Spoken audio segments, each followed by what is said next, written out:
Namaste and greetings to all. I am Umang from Mumbai Tarun Bharat and Policy Advocacy Research Centre, and I welcome you all to Bharatasya Sangeet Vishwanubandh Yatra. It is an attempt to trace the journey of Indian classical music in interrelationship with world music cultures. And to join us in this yatra today, we have Mr. Aneesh Pradhan. Aneesh Pradhan is one of India's leading tabla players, is the disciple of tabla maestro Nikhil Ghosh ji, from whom he inherited a rich and varied repertoire of traditional tabla solo compositions from Delhi, Ajrada, Lucknow, Farrukhabad and Punjab Gharanas, greatly appreciated by both the cognoscenti and the lay listener as a soloist and an accompanist. Aneesh Pradhan is the recipient of several awards such as Aditya Birla Kala Kiran Award, the Natya Darpan Award for Best Background Score and many more. A popular performer at the most prestigious concerts and festivals, Pandit Aneesh Pradhan has also travelled widely and performed overseas at major events. Welcome Aneesh ji, I welcome you to Bharatasya Sangeet Vishwanubandh Yatra. Now, let me begin by asking you about your background that you grew up in and how it contributed to your musical understanding. So I was born in a very liberal family. My father was a journalist, an author, and also had taken part in the freedom movement. He was a trade unionist. So, and my mother was a lawyer. So they encouraged my siblings and me to pursue whatever vocation we wanted, and in fact encouraged us to that end. So there was no pressure, which normally is the case with middle class families, that you have to do medicine or engineering or whatever, Right. and pursue it with the goal, with the sole goal that you want to take up a job somewhere or earn well. So that was never the case. You just needed to be passionate about something. And so they saw that I was interested in music since a very young age. I was very interested in singing at that point. So a friend of my parents advised them that why don't you take him to a music school which is very close by, uh, and which is established by Pandit Nikhil Ghosh, and maybe enroll him as a student there. So that's how we landed up there. And then we were advised by, in fact, by my Guruji, Pandit Nikhil Ghosh's wife at that time, that maybe you should enroll him as a tabla student. He will get a sense of rhythm. And by we'll also teach him singing, and then let him decide. And that's how it happened, actually. I was a student for a few years in a music institution called Arun Sangeetalaya at that time. Now it's called Sangeet Mahabharati. But very soon, while I was still a student in the music class with many other students of my age and older as well, my Guruji perhaps saw that there was some kind of promise in terms of talent. And so he asked my parents whether they would allow me to take this up as a profession. And of course, it was very early because I started at the age of 6, So you don't think of profession at that time. Correct. But my parents, as I said, were liberal, and they said that we have left the doors open for anything and everything. So let him continue with his regular academic education, and he will continue with music as well. When he grows older, he will decide for himself. Correct. So, but my Guruji said that it would be great if you can allow him to come every day to my home to be in a musical environment. So I remember after my school hours, I used to go to his home and practiced there. And I had an opportunity to interact with everyone there in a musical environment, and that kind of added the inspiration that was very necessary in those formative years. Correct. And very soon, I think when I was in the seventh standard, I decided, there was an essay writing in school, "मैं बड़ा होकर क्या बनूंगा," and I said that I want to be a musician. And at that time, it was strange, for the entire class. But as it happens that I continued to be continued with music and became a musician. The only other person who did something very different, he said, "मैं बड़ा होकर मैं chef बनूंगा," and he did become a chef. Oh, nice. And the others, of course, said astronaut or ye, or nobody said accountant, nobody said lawyer or anything. But that's how circumstances led me to being with music, and that's how the journey started, actually. So I have to thank my parents, my even my sisters, for really supporting me. And then, of course, when I got married, my wife too, and her family, they have been very supportive. So I think the family background is very important. Of course, your guru, very important, because you get a good foundation, plus how to move ahead, what is the path ahead, that your guru shows. But family is very important. Now, I would like to know if you inherited the part of your academic studies of music from your guru himself. Yes.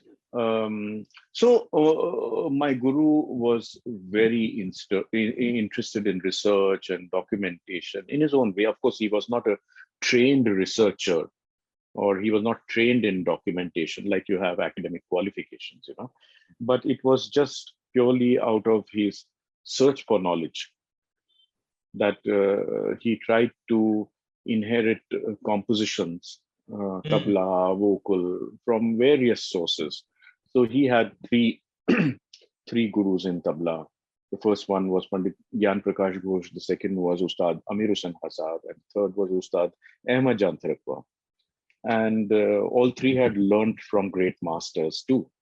So that's how I was able to imbibe compositions of the major schools of tabla playing.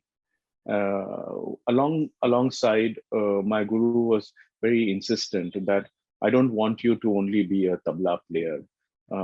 You should be a complete musician. By that, he meant that you should have an affinity with the melodic aspect as well.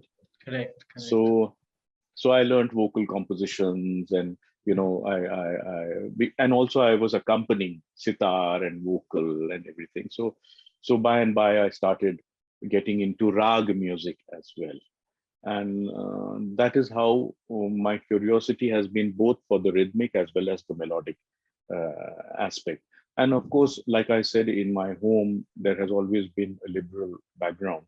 So we have been listening to all kinds of music, right from Hindi and Marathi popular music to Western music, to classical, to even jazz, and all kinds, And then, of course, by and by, you get to meet so many other musicians and so many other people from different cultures. And if you're open enough, you can imbibe things from there. You keep on learning. Can you tell us more about the history of this two-drum instrument known as the tabla?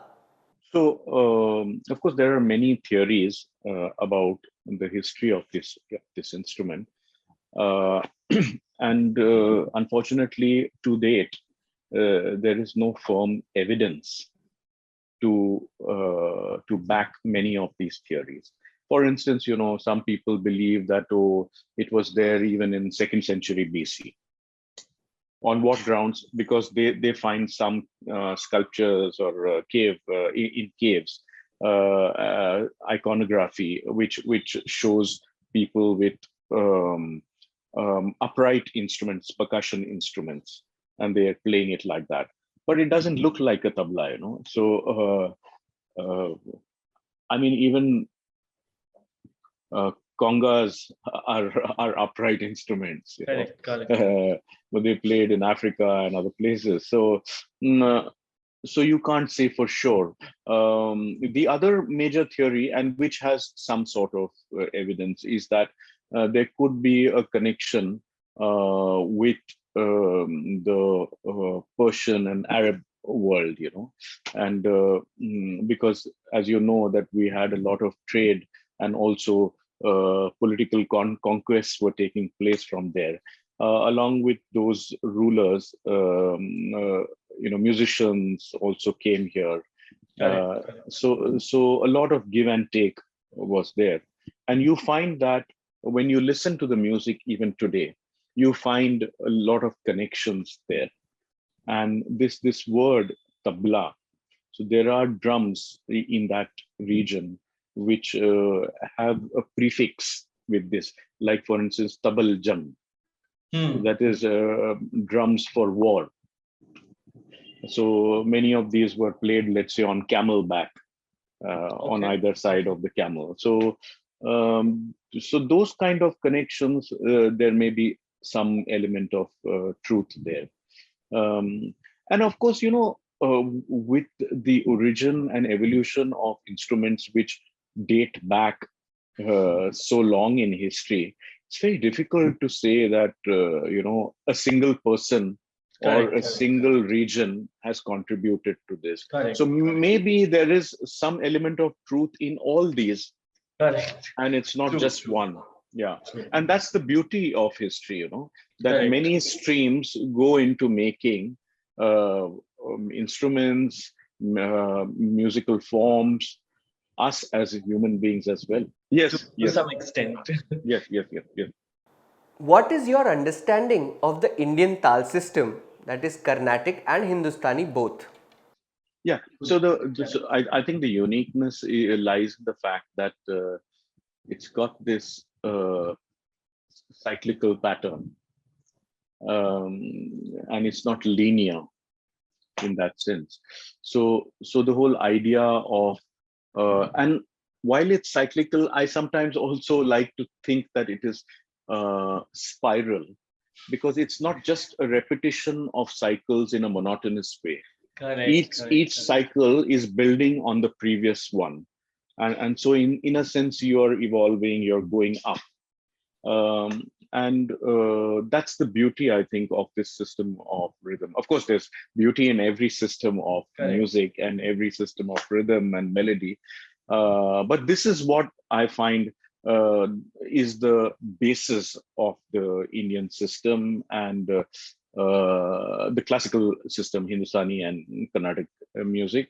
And I think that is what draws the rest of the world to this system of music too. They are fascinated by this idea of having you know, rhythm move in a cyclical pattern. And also we have to remember that this is primarily an oral tradition. So of course there is textual element as well, but we don't use the text for as scores for performing the music. We use it as reference material, or there have been commentaries written on.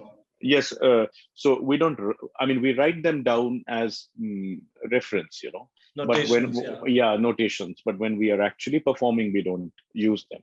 So the whole idea of having an oral tradition, and which is open to so much of interpretation and elaboration on seed ideas, you know, that is an element which is very unique to this form of music. So you will have a skeletal framework of the tal, but that's not all that a tabla player plays. Let's say you have a 16 matra tal.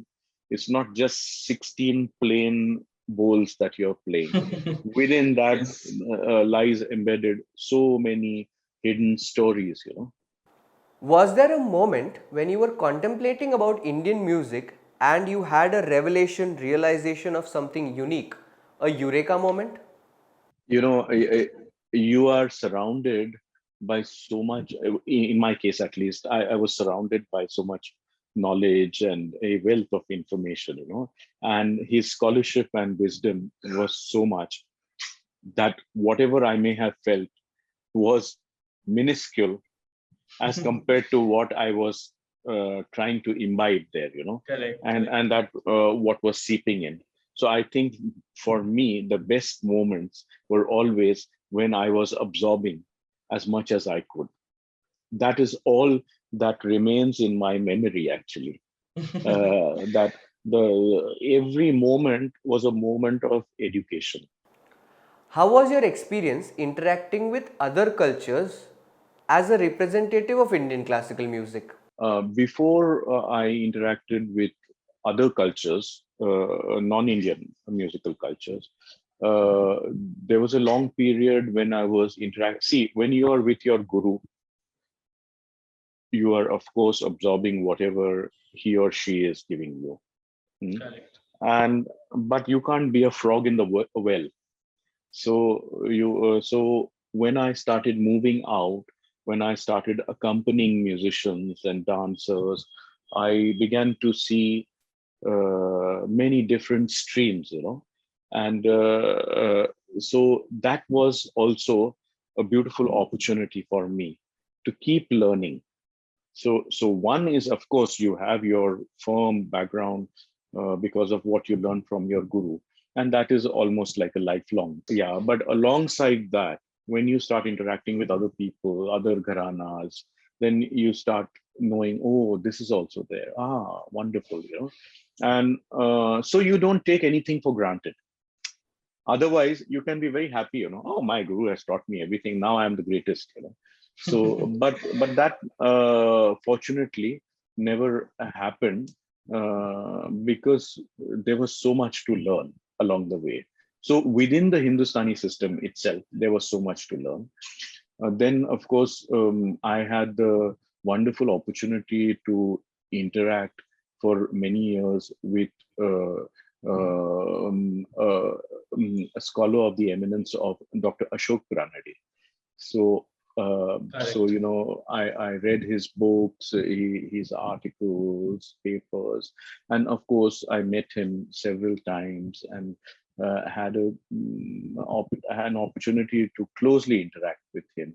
So there was some sort of mentorship happening there as well. I did not learn music from him, but Correct. there was so much about the philosophy of music that he kept talking. So that was also a moment of. You've accompanied many eminent artists such as Shobha Gurtu and many other names. What was your experience with them? So like I said that just the fact that all these eminent artists gave me an opportunity to accompany them, that it in itself was rewarding. And of course, that what I learned while accompanying them on stage and off stage also, it was an education. So, and of course, there were my contemporaries as well. And later on, I played with people who were also junior to me. And I learned from everyone. Even to this day, I continue to learn from everyone. Uh, I think that's a sanskar that I have inherited from my parents also, that there has to be a curiosity throughout and a thirst for knowledge. So, and that keeps you grounded. Otherwise you would be flying high. So yes. You asked me about other cultures, musical cultures. So by and by, of course, I started going overseas and met people, musicians who were pursuing other musical forms, practicing other musical forms. And there again, whether it was jazz, whether it was Western classical music, or whether it was traditional Japanese music, and all these kinds of music, I learned. I can't say that I took formal training in any of these, but just through those interactions, I learned a lot from that experience as well. And that I think has helped in shaping my musical journey and my musical persona. From learning from your Guruji to being a guru yourself, how has this journey been? So, before I talk about my experience as a teacher, I'd just like to address that issue you spoke about, the cultural interaction that we have had. And yeah, interaction or exchange would be the right word, because generally speaking, and many of our musicians suffer from this problem, that we feel that we are so happy with whatever knowledge we have, that we feel that we can teach the world, and as a result, we lose out on what we can learn from others. So I think a healthy spirit would be to be open also to learning from others, and that's the way actually intercultural musical collaboration has always happened over the centuries. Many of our forms that we see even in Hindustani music, whether it's khayal or Tumbi Dadra or whatever, have been influenced by so many collaborations. So it's important to recognize that and give it due importance rather than tell the world that, okay, I'm this great guy from India and I'm here to teach you. So that's one thing. Regarding my experience as a teacher, I've been teaching for several years now, a few decades, and I've been teaching from very primary level to advanced stages, people from India, people from overseas. I've taught in individual sessions, which is what we call Sina Basina Talim, from one person to another person. And many of those people are now doing it as a profession today, doing music as a profession. And also group sessions when, let's say, I've been teaching in master classes or conducting workshops, whether at music schools or universities. I had teaching positions in a few universities overseas as well. Correct. And very recently, a few years ago, I was awarded the ICCR chair in Indian Studies at Monash University in Melbourne. So I was there for an entire semester. So, and of course, when I'm teaching in such situations, I have to teach not only the practice, but even the theory of. So it's a learning experience once again for me as well, because I get to reposition myself or try to see how best I can articulate concepts which otherwise I would take for granted. So whether it's a small kid or a grown-up person, whether it's a person who is going to school to a university level person, you have to see that you articulate and communicate in the best possible manner. So I think these experiences have helped me a lot. Did you find the Western or the non-Indian artist have a different way to look at the Tala system? I think it depends on how much they are immersed in their own musical culture. Like even in India, not everybody is doing Hindustani music. Absolutely. So yeah, I mean, you may be staying in a city which is vibrant with Hindustani music, and yet you may not be having any connection with Hindustani music. You might be just listening to, let's say, Hindi film music.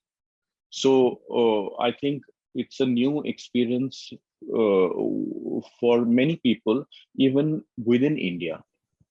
So True. so I don't think foreigners have it difficult or very different. Yes, when it comes to language, Hmm. sometimes there could be a problem, particularly for vocal music. But then again, there are so many people today who have very little connection even with Indian languages. Correct. Correct. So Absolutely. yeah. I'm not saying whether it's good or bad or whatever. I'm just saying this is a statement of fact. Now let me ask you, how important is language to music? Language is so important because through just as you learn about culture in totality through music and all these forms, through language also you learn a lot about culture.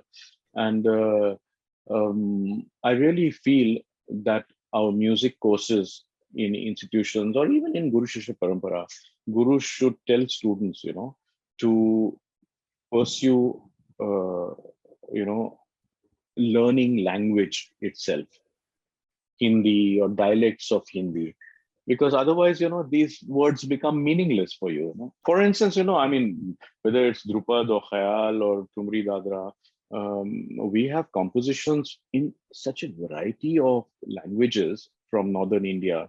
You have Brajbhasha, you have Awadhi, you have Urdu, you have Marwadi, so many, Punjabi. You have a mix also sometimes in one composition. So if you don't have some working knowledge of these languages, at least to the extent that you must be able to understand what you're singing. Otherwise, how are you going to emote, and how will you communicate those emotions to the listener? The lesser known side of you is of the composer's side. Now let me ask you, does the vocal training that you got in the initial days help you in your compositions? I think, in a sense, a Hindustani musician is a bit of a composer because you are taught to elaborate, like I said, on a seed idea. So whether it's a rag, a tal, or whatever, you are told that this is the theme, and now you have to explore that theme. So you are, in a sense, composing little structures. But composing, let's say, for film or for theater or for dance, or just composing maybe compositions for vocal music or even for tabla, requires a certain kind of inclination. Not everybody necessarily is interested in composing, which is fine, and everybody doesn't need to.